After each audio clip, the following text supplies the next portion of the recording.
একদিকে সুপ্রিম কোর্টের বিচারপতিকে চ্যালেঞ্জ মমতা বন্দ্যোপাধ্যায়, অন্যদিকে কোর্টের নির্দেশকে অমান্য করে চাকরিহারাদের স্কুলে যাওয়ার নির্দেশ দিলেন।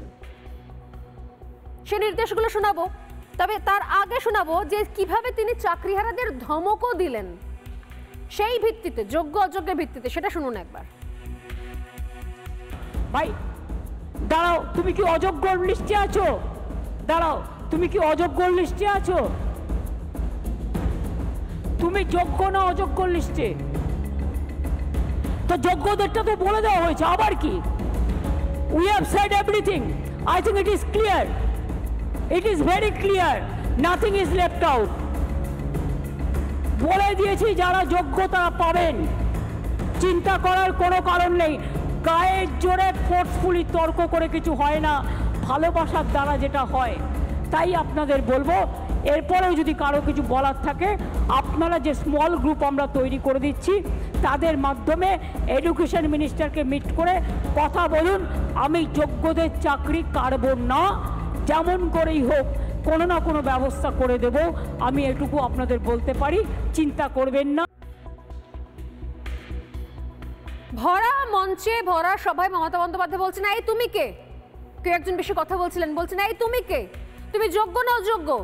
আগে বলো তুমি যোগ্য না অযোগ্য। যেন সেই ব্যক্তি বা সেই চাকরিহারা হাত জোর করে বলবেন যে ম্যাডাম আমি অযোগ্য, আমি আপনার অমুক মন্ত্রীকে ঘুষ দিয়ে চাকরি পেয়েছিলাম, আমি অযোগ্য। এটা কি প্রত্যাশা করছিলেন নাকি মমতা বন্দ্যোপাধ্যায়?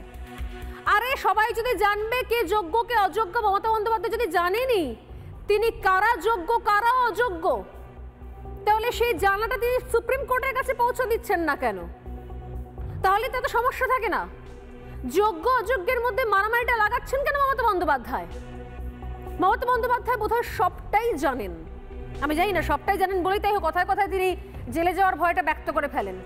হয়তো সবটাই জানেন মমতা বন্দ্যোপাধ্যায়। কোর্ট যখন রায় দেবে সেটা নাকি চূড়ান্ত, ফ্যাক্ট ফাইন্ডিং এর সুযোগ নাকি সুপ্রিম কোর্ট দেয়নি, একবার তিনি বলছেন। তিনি নাকি যোগ্য অযোগ্য বাছাইয়ের সুযোগ পাননি, একবার তিনি বলছেন। আবার পর মুহূর্তেই বলছেন যে সুপ্রিম কোর্টকেই নাকি বলতে হবে কে যোগ্য কে অযোগ্য, সুপ্রিম কোর্টের থেকে নাকি তাদের তালিকা চাইবেন। আমি বুঝতে পারছি না সত্যি কোনটা।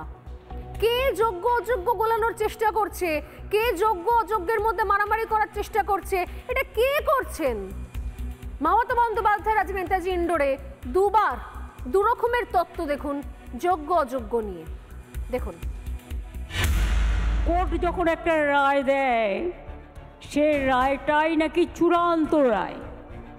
সেই জন্য একটু কোর্টের ভাষায় বলি, সুপ্রিম কোর্ট বলেনি কে যোগ্য কে অযোগ্য, তালিকা দেয়নি। সরকারকে যোগ্য ও অযোগ্যদের আলাদা করার সুযোগ আদালত দেয়নি, ফ্যাক্ট ফাইন্ডিংয়ের অনুমতিও দেয়নি। যোগ্য আর অযোগ্যদের লিস্টটা আমরা সুপ্রিম কোর্টের কাছে চাইব, ঠিক আছে? তারপরে আমরা ডিসিশন নেব। আপনার চাকরি গেলে যেমন ক্ষতি, অন্যের চাকরিও যদি বিনা কারণে যায় যারা যোগ্য সেটাও কিন্তু তাদের ক্ষতি, এটা মাথায় রাখবেন। এই জায়গাতেই তো প্রশ্ন আমাদের, কোনটা ঠিক মাননীয়া? যে সুপ্রিম কোর্ট আপনাদেরকে সময় দেননি, যোগ্য অযোগ্য এই ফ্যাক্ট ফাইন্ডিং এর সুযোগটা আপনি পাননি, এইটা সত্যি? নাকি আপনি সুপ্রিম কোর্টের কাছে তালিকা চাইবেন কে যোগ্য কে অযোগ্য, সেটা সুপ্রিম কোর্ট আপনাকে জমা দেবে, আপনাকে সুপ্রিম কোর্ট দেবে সেই তালিকা, এটা সত্যি? কোনটা? সুপ্রিম কোর্টে তো তালিকা তৈরি করার কথা নয়। তাহলে আপনি কিসের ভিত্তিতে নেতাজি ইন্ডোরে আজকে বললেন গালভরা কথা যে আমি সুপ্রিম কোর্টের কাছে চাইবো তালিকা চাইবো? কিসের তালিকা চাইবেন? এটা তো জমা দেওয়ার কথা ছিল এসএসসির, সিবিআই কে।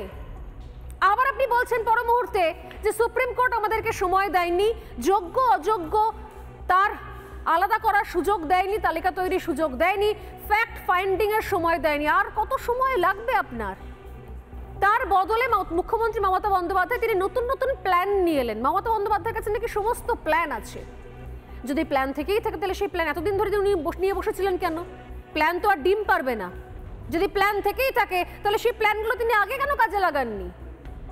নানা ধরনের কন্টেন্ট দেখার জন্য লাইক করুন, শেয়ার করুন আমাদের ফেসবুক পেজ, সাবস্ক্রাইব করুন আমাদের ইউটিউব চ্যানেল। পাশাপাশি অন্যান্য ব্রেকিং নিউজের জন্য অবশ্যই চোখ রাখুন রিপাবলিক বাংলায়।